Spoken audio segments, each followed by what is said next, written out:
Berapa jumlah vaksin yang datang, Bu? Jumlah vaksin kita sebanyak 6.360 vial. 6.360 vial yang kita terima itu langsung 2 dosis untuk nakes ya. Nakes kita 2 kali vaksin? Iya, jadi vaksin pertama itu periode awal itu 1 dosis pertama itu untuk nakes yang sejumlah seluruh nakes kita. Kemudian nanti setelah 14 hari kemudian itu ada penyuntikan lagi. Jadi 2 dosis ya, jadi semuanya sudah kita terima sebanyak 6.360 vial untuk 2 kali penyuntikan. Jadi diinfokan kalau vaksin itu sudah tiba di provinsi dari hari Jumat. Jumat itu sudah tiba di provinsi. Jadi skenario-nya pada hari Senin hari ini kita ada penjemputan vaksin dan dengan pengawalan dari tim Polres dan TNI.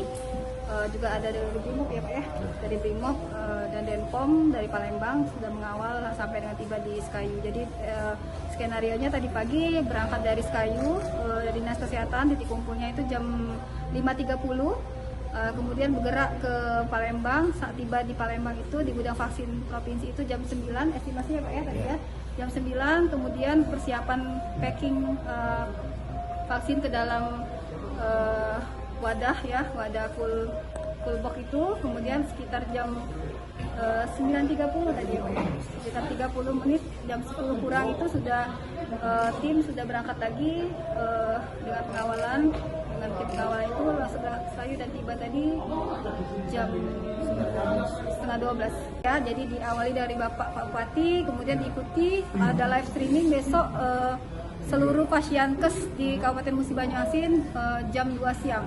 Untuk distribusi ke kecamatan jam berapa? Jadi kita mulai, ini pastinya mungkin masih kita harus stabilkan dulu suhunya.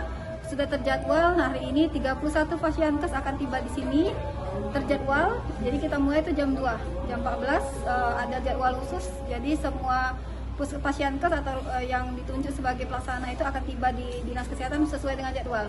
Tempat penyimpangan vaksin cukup Bu ya? Ya, itu tadi kita sudah ada prepare 1 kulkas lagi yang memang kita sediakan memang khusus vaksin, itu 2-nya itu memang kulkas yang kosong, memang yang khusus untuk vaksin COVID, 2 kulkas yang baru.